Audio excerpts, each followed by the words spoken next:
지난 시간에는 우리 예수님께서 고향을 찾으셔서 고향 사람들에게 복음을 증거하시는 모습을 보았는데요.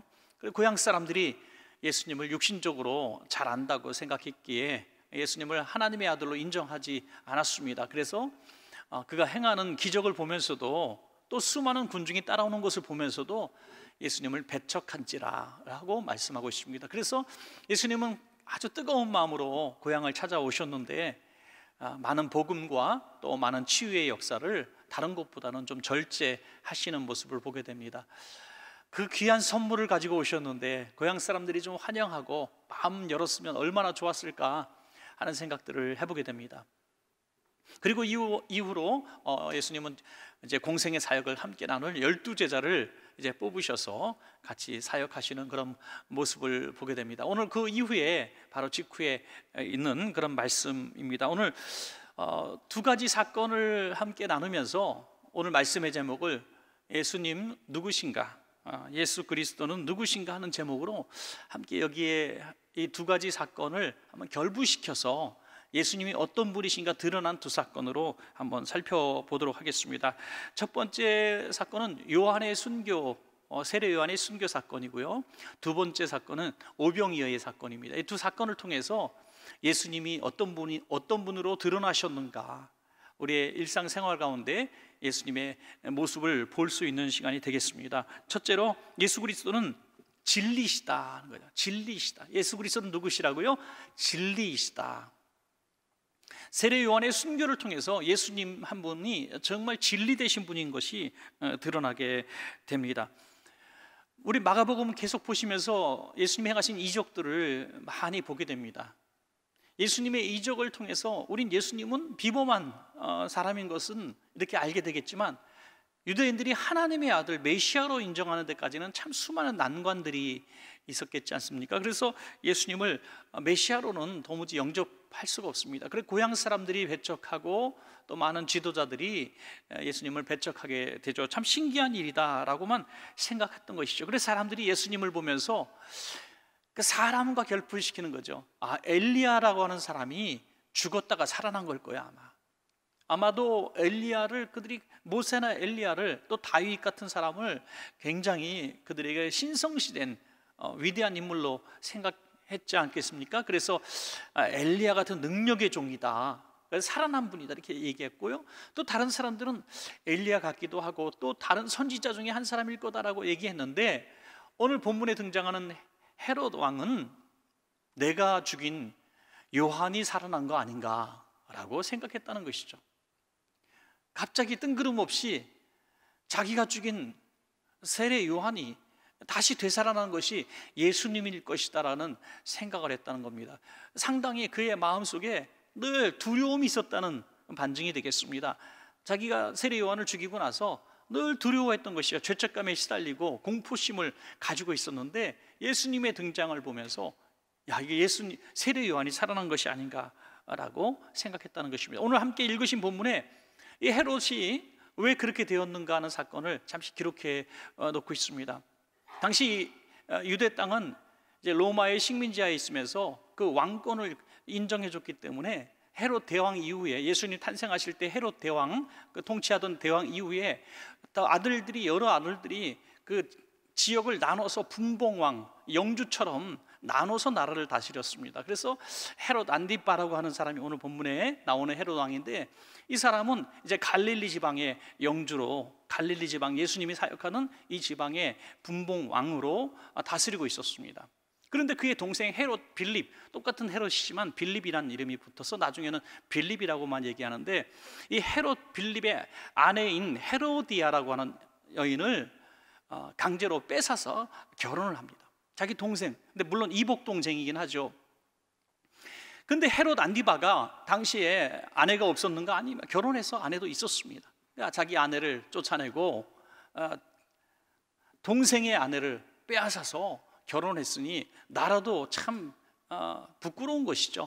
백성들이 수근수근 거립니다. 그러나 누가 감히 말하겠습니까? 그때 오늘 함께 읽으신 부분입니다만은 세례 요한이 정말 겁도 없이 와가지고 옳지 않소라고 얘기하죠. 마가복음 6장 18절에 이는 요한이 헤로데에게 말하되 동생의 아내를 취한 것이 옳지 않습니다. 아니 당신 그럴 수 없습니다 라고 왕 앞에 당당하게 이야기한 것입니다. 그래서 가두게 됐죠. 그런데 가뒀음에도 불구하고 이 헤롯 왕은 이 세례 요한을 상당히 존경스러운 인물로 생각했기 때문에 그를 죽이고 싶지는 않았습니다. 그래서 가두고만 있는데 그 헤로디아라고 하는 사람은 그러고 싶지 않았죠. 당장 요한을 죽이고 싶었습니다. 그래서 죽이기를 계속 간청했지만은 그래도 이 헤롯 왕은 그래도 이 세례 요한을 죽이지 않고 그가 한 말이 틀린 말은 아니다라고 늘 생각하고 있었다는 겁니다. 자기가 죄책감을 가지고 있었다는 거예요. 마가복음 6장 19절 20절 보면 헤로디아가 요한을 원수로 여겨 죽이고자 하였을 때 하지 못한 것은 헤롯이 요한을 의롭고 거룩한 사람으로 알고 두려워하여 보호하며 또 그의 말을 들을 때 크게 번민을 하면서도 달갑게 들음이러라. 여러분, 진리를 들을 때, 진리의 말씀을 들을 때에 오늘 헤롯 왕 같은 반응이 일어난 것은 참 귀한 일이지 않습니까? 세상 그 누구도 왕이 행한 이 잘못에 대해서 지적하지 않고 있을 때에 하나님의 사람이 말씀을 통해서 이것이 옳지 않습니다, 회개하십시오 라고 말했다는 것은 참으로 복된 일입니다. 그래서 헤롯의 마음이 요동을 친 거예요. 자기의 삶은 거짓이기 때문에 진리가 왔을 때 요동을 친 것입니다. 여러분, 예수님께서 왜 세례 요한이 다시 태어난 존재로 이렇게 헤롯이 생각했을까요? 예수님과 세례 요한이 닮은 꼴이 있는 것이죠. 거침없이 어떤 권세자 앞에서도 진리를 선포하는 하나님의 사람이었기 때문에 이 세례 요한과 예수님이 이렇게 하나로 보여지게 되었지 않겠는가 이렇게 생각을 합니다. 오늘날도 진리를 대하는 사람들의 태도는 딱 두 종류라고 볼 수 있습니다. 하나님의 말씀이 내게 강하게 들어올 때, 진리가 선포되어질 때 이것이 진리라고 인정을 하지 않는 게 아닙니다. 진리를 대할 때에 진리라는 것을 인정하지만 이것이 내 마음속에 죄책감이나 또는 반항하는 마음으로 이 진리를 대적하는 모습을 보게 되죠. 또 어떤 사람은 가슴을 치면서 그렇습니다, 저는 죄인입니다, 이 말씀이 옳습니다 하고 이 말씀 진리를 받아들이고 회개하고 진리의 사람이 되기 위해서 애를 쓰게 되는 것이죠. 오늘 헤롯 왕은 진리의 이 말씀을 선포하는 예수님을 만났을 때 이 죄책감이 막 일어나게 된 것입니다. 그 이전에 한번 그는 진리를 대적하고 실패한 과거를 가지고 있었지 않습니까? 진리의 말씀을 세례 요한이 선포할 때 그는 가두고 죽이지도 못하고 어쩔 줄 모르는 이 중간에 끼인 존재로 이러지도 못하고 저러지도 못하고 있는 상황 가운데 있어요. 여러분, 진리의 말씀이 선포되어질 때 내가 나중에 순종해야지, 때가 되면 순종해야지, 때가 되면 내가 회개하고 진리의 말씀대로 살아야지 하는 사람은요 절대로 그렇게 사는 법이 없어요. 제일 무섭지 않은 사람이 내일부터 다이어트 하겠다는 사람 아닙니까? 그죠? 내일부터 하겠다는 사람은 하나도 무섭지 않아요. 너 내일 보자. 내일이 또 내일이고 가는 거죠. 오늘 이 헤롯 왕은 이 진리를 가둬놨어요. 이 감옥 안에 가둬놓고 나중에는 내가 들을 거야, 죽이지도 못하고 아내가 죽이라는데 죽이지도 않고 있습니다.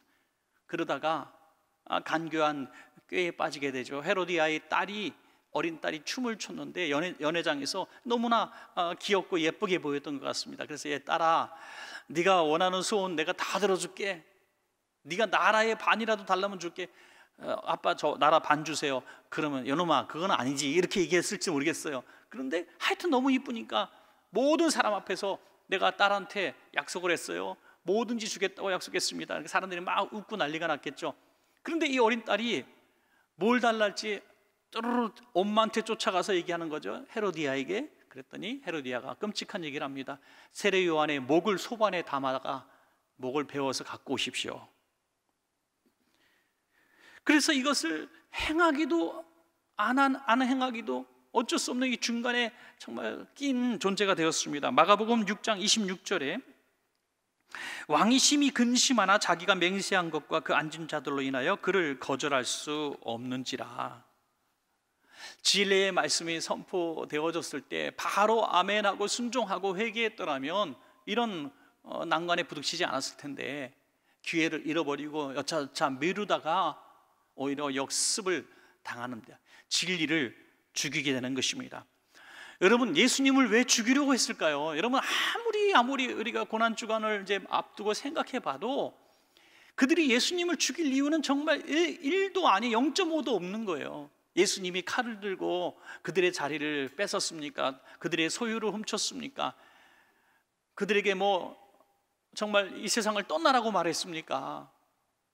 하던 일 다 때려치고 나를 따르라고 했습니까? 예수님이 행한 거는 선한 일밖에 없었어요. 희망을 준 것밖에 없었습니다. 근데 왜 굳이 그 끔찍한 십자가까지, 로마 군병들의 손을 빌려서까지 자기 동족을 죽였느냐? 이유는 하나라는 거예요. 예수님이 바로 세례 요한과 같은 진리의 선포자였기 때문이죠. 진리를 선포하니 거짓들이 요동을 친 것입니다. 여러분, 오늘도 진리의 말씀을 선포하는 성도님들, 그런 제단, 그런 교회는 악한 마귀가 들끓고 대적을 합니다. 평안한 성도, 아주 평안한 교회가 옳은 것이 아니라 진리로 거짓과 싸우는 교회가 참 교회인 줄로 믿으시기 바랍니다. 여러분 심령도 마찬가지예요. 그냥 적응하고 세상과 잘 타협하고 적응하면서 살아가는 것이 그리스도인이 세상 사는 방법이 아니라, 진리가 비록 거짓된 세상에 미움을 받지만, 진리가 때로는 이런 고통을 받지만 진리를 선택하고 진리를 붙드는 삶을 살아야 될 줄로 믿습니다. 오늘 헤로디아와 헤롯 왕은 이 진리를, 그래서 결국엔 합작품을 만들어서 진리를 죽이게 된 것이죠. 어떤 젊은 목사님이 이제 처음 신방이란 것을 가게 되는데, 부임해서 신방 갈 때 좀 초년 목사님들은 신방 가면 잘 말씀이 잘 안 돼요. 저도 신방을 꽤 많이 다녔습니다.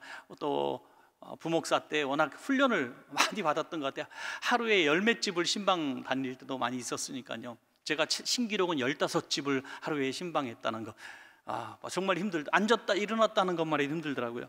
근데 나중에 설교 준비를 15집을 설교 준비를 제가 저녁에 7시간 정도 잠을 안 자면서 이 집에서 내가 이 말씀을 전할 거야, 이 집에 이 말씀을 전할 거야, 한 서너 시간 열심히 설교를 준비해서 한 집 한 집 말씀을 절대로 전할 수가 없습니다. 그렇게 할 수가 없어요. 오늘은 말씀을 주시옵소서. 요건 아니야. 또 몇 장 넘겨. 대표 기도가 끝나가는데 빨리 찾아야 되는데, 그럴 때도 많이 있어요. 그 집만 그날만 합니까? 다음 날도. 그래서 제가 머리를 썼어요. 이만한 A4 용지에다가 위로, 또 여기는 감사, 여기는 소원, 여기는 몸 아픈 사람 해서 성경 구절을 쫙 이제 테마별로 넣은 거죠. 그리고 그 성경을 쓴 거대로 조그맣게 포스트잇으로 설교 본문을 만들어서 성경책에 다다다닥 붙이니까 적어도 100편 정도의 설교가 성경책에 딱 붙어 있는 거예요. 그러니까 이게 익숙해지더라고요. 그 정도 되기까지는 10여 년의 세월이 지났던 것 같아요. 그런데 이 초년 목사님은 제가 초년 부목사 때 그 느낌이 딱 온 거예요. 설교 준비를 딱 하고 갔는데 익숙하지 못하다 보니까 성구를 사무엘상 3장 18절 말씀을 해야 되는데 4장 18절 말씀부터 읽은 거예요. 한 장을 잘못 넘겼어요. 이 어렵고 굉장히 좀 나이가 많으시고 연료하시고 또 몸도 아프신데 아주 몸도 비대하고 그런 분이었던 거예요. 그래서 이분에게 가서 내가 사무엘이 기도할 때 하나님의 음성을 듣고 하나님과 교제하는 이런 영적인 사람이 되라. 멋진 설교를 전가하려고 그랬는데 이제 읽다 보니까 본문이 그게 아닌 거야. 근데 이미 차는 지나갔어요. 다 읽어버렸어. 한 장을 건너서 4장 18절 읽었는데 뭘 읽었냐면 엘리 제사장이 뒤로 넘어져 몸이 비대한 고로 목이 부러져 죽으니라, 이 말씀이란 거예요. 딱 그 집의 말씀이에요. 그러니까 이분이 얼굴이 파래지는 거지. 이제 야, 비대해가지고 내 의자에서 다 빠져갖고 목이 부러져 죽으라고 그러는 거야. 그런데 벌벌벌 떨면서 이 말을 어떻게 꼬여서 대충 풀어냈는데, 목사님 은혜 많이 받았습니다. 저는 절대로 엘리처럼 살지 않도록 마지막 날까지 겸손하게 말씀대로 살겠습니다. 오늘 최고의 설교였습니다. 이 어르신이 그러는 거예요. 누가 더 위대합니까? 대단한 사람이죠. 진리를 늘 대적하던 사람이 아니라 진리를 늘 수용할 줄 아는 사람의 멋진 모습을 보게 된 것이죠. 여러분, 하나님의 말씀이 선포되어질 때 그 내 마음속에 탁 부딪히면서 저건 아니지, 이거 오늘 나하고 너무 상황이 안 맞는 말씀을 하시는 거 아니야? 그래, 목사님은 여기 그냥 강단에서 설교만 하는 거, 내 생활을 알 게 뭐야? 우리의 처절한 삶을 알 턱이 없지. 전문가가 아니니까 모르겠지 하면서 수만 가지 이유로 울타리 치고 탁탁 막아내고 멈추게 하고 그 말씀을 가두고 시간을 끌게 되는 경우들이 많다는 거예요. 이런 삶이 되면 이건 우연한 일이 아니라 진리를 대적하는 내 삶의 습관이 된다는 것을 여러분 깨달으시면 좋겠습니다. 진리는 수용하는 것입니다. 진리는 거짓이 아닙니다. 진리는 포장지가 필요 없어요. 어제 뉴스를 보니까 중국에서 가짜 암약을, 암치료제를 파는 그거 나왔더라고요. 그래서 얼마나 많은 사람들이 피눈물을 흘리면서 적어도 1,000만 원에서 6천만 원 사이를 지불하며 약을 사 먹었는데 가짜예요. 설탕으로 만든.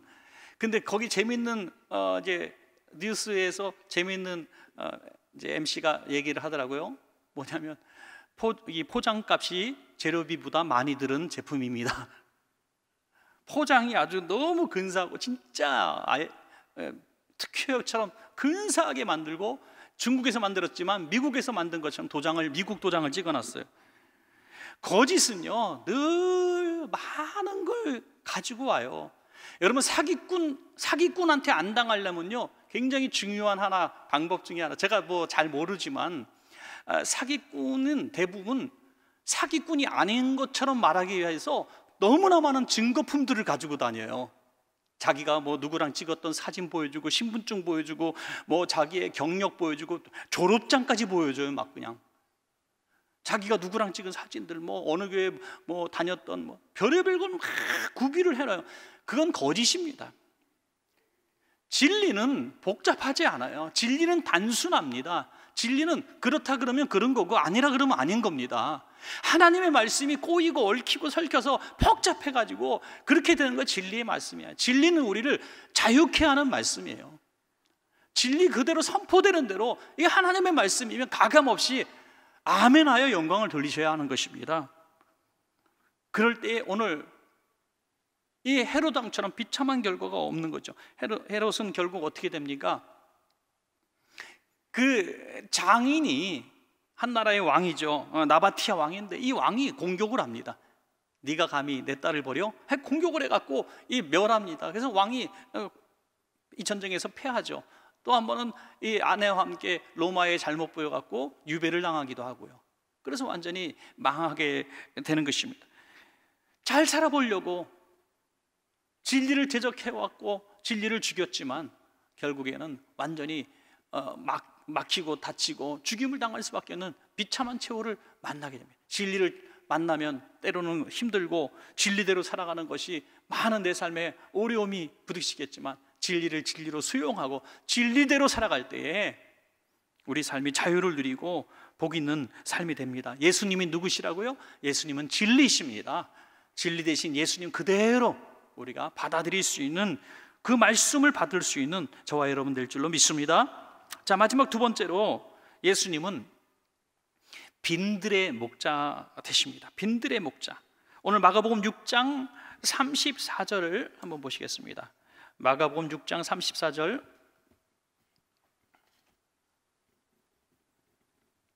예수께서 나오사 큰 무리를 보시고 그 목자 없는 양 같음으로 인하여 불쌍히 여기사 여러 가지로 가르치시더라. 예수님께서 빈들로 가셨을 때 수많은 군중들이 예수님을 따라오게 됐는데 예수님이 그들을 바라보니 너무나 불쌍한 거예요. 그 옷차림들, 행색, 또 그들의 처량한 눈빛들, 이런 거 보니까 너무 불쌍한 거예요. 예수님 보실 때도 불쌍해요. 사실 예수님의 행색이 뭐 그렇게 대단했을까요? 명품 옷을 입고 있었을까요? 전혀 아니잖아요. 예수님도 평범하고 지극히 평범한 모양을 하고 계셨을 텐데도 그들이 너무 불쌍해 보였다는 거예요. 참 예수님의 눈이 그들을 바라보면서 정말 눈물이 흘렀을 것 같습니다. 목자 없는 양처럼 여기저기 흩어져 다녀요. 제가 어느 교회 집회를 한번 갔었는데 뭐 조금 멀리 떨어져 있는데도 그 교회 성도님 여자 한 3분 정도가 나중에 제가 다과 나눌 때 와서 인사를 하더라고요. 그래서 무슨 일이냐 그랬더니 교회가 지금은 안정됐지만 한동안 뭐 분란에 휩싸이고 어려울 때에 정말 교회에서 은혜 받기 힘들어서 우리 교회 수요 예배 와서 계속 은혜를 받았었다고 이렇게 얘기하면서, 근데 몰래 숨어서 저쪽 구석에서 얼굴 가리고 예배만 드리고 도망가서 한 번도 인사를 안 드려서 모르실 겁니다. 그래요. 그러면서 지금은 이제 교회가 안정돼서 평안하게 그 교회에 다시 충성하느라고 얼마나 그때 고마웠다고 이렇게 얘기를 하시는 거예요. 참 지금은 잘 됐으니 망정이지, 그렇게 예배드리는 그분들의 모습을 제가 그렇게 알고 쳐다봤다면은 얼마나 불쌍하게 봤을까 하는 생각이 듭니다. 목자 없는 양처럼 정말 여기 우리 교회가 아닌데 와가지고 구석에 착 앉아가지고 몰래 도둑 예배 드리듯이 예배 드리고 이렇게 싹 그냥 교제 한마디 못하고 눈물로 기도하다가 내빼는 이런 모습들이, 시간들이 그렇게 길었을 때 얼마나 힘들었을까. 교회뿐이겠습니까? 그냥 우리 인생의 목자를 잃어버린 것처럼 그렇게 힘들 때가 왜 없겠습니까? 오늘 목자를 잃어버린 양들처럼 오늘 이 백성들을 바라보는 예수님의 관점을 우리가 볼 수 있는데요. 그들이 왜 그랬을까요? 영적으로, 육신적으로 빈들 같은 인생을 살고 있었습니다. 이제 그 말씀을 듣고 집으로 돌려보내려 하니 기진해서 쓰러질 것 같은 거예요. 그래서 좀 먹을 것을 줬으면 좋겠는데 예수님이 너희가 먹을 것 있으면 좀 줘라 이렇게 말씀하시니 먹을 게 어디 있습니까? 떡을 사도 200데나리온의 떡을 사야 되는데 200데나리온도 없고 그 200데나리온의 떡을 살 빵집도 없고 불가능합니다. 이런 얘기를 하는 거예요. 이것이 빈들입니다. 도무지 불가능한 거예요. 여러분, 오늘 이 빈들의 오늘 이런 불가능한 환경에 우리가 처할 때가 참 많습니다. 우리 자녀의 문제, 질병의 문제, 또 우리 인생의 어떤 굉장히 중요한 난관에 걸친 그런 문제들, 그런 문제들을 딱 부딪히면은요 빈들이거든요. 먹을 것도 없고 돈도 없고 돈 있어도 못 사고 불가능한 거예요. 내 힘으로 도저히 할 수 없는 그런 상황이 빈들입니다. 처량한 우리의 모습이죠. 바로 그때에 빈들의 바로 주님이 어떤 모습으로 나타납니까? 빈들의 목자로, 잃어버린 양들의 목자로 그들 앞에 예수님이 나타나신 것입니다. 그래서 오병이어의 기적을 베풀어 주시는 거죠. 이 얘기를 우리가 뭐 할 필요는 없겠습니다. 다 아시는 얘기니까. 오병이어의 기적을 하나님 은혜 가운데 축사하시고 베풀어 주시는 것입니다. 여러분, 오늘 우리 삶이 빈들 같은 상황에 딱 처해 있다고 한다면 빈들이기 때문에 빈들에서 역사하시는 예수님을 우리가 만나야 될 줄로 믿습니다.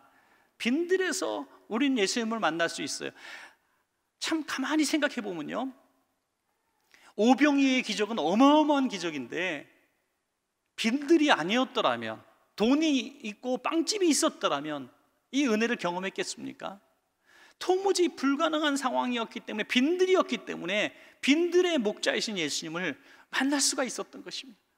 많은 성도님들 보면요 정말 그런 빈들의 고비를 겪으시면서 그 은혜를 경험하신 분들의 그 눈빛, 그런 태도, 그런 신앙의 모습을 보면요, 빈들을 경험하지 않았던 성도님과는 너무 큰 차이가 있어요. 너무 큰 차이가 있어요. 그냥 은혜를 얘기하고 기적을 얘기하고 감사를 얘기하고 체험을 얘기하는데 수준이 다른 거예요. 여러분, 혹시나 여러분들 빈들 같은 상황을 처했다면 바로 내가 오늘 주님을 만날 수 있는 기회가 왔구나 생각하고 사람과 환경 여기서 찾아보려고 하지 말고 빈들의 목자 되신 예수님을 인격적으로 만나시기를 구하시기 바랍니다. 그래서 그분을 통해서, 빈들의 목자를 통해서 오병이의 기적으로 채워주시는 그 은혜를 우리 성도님들 다 경험하시기를 간절히 축원합니다.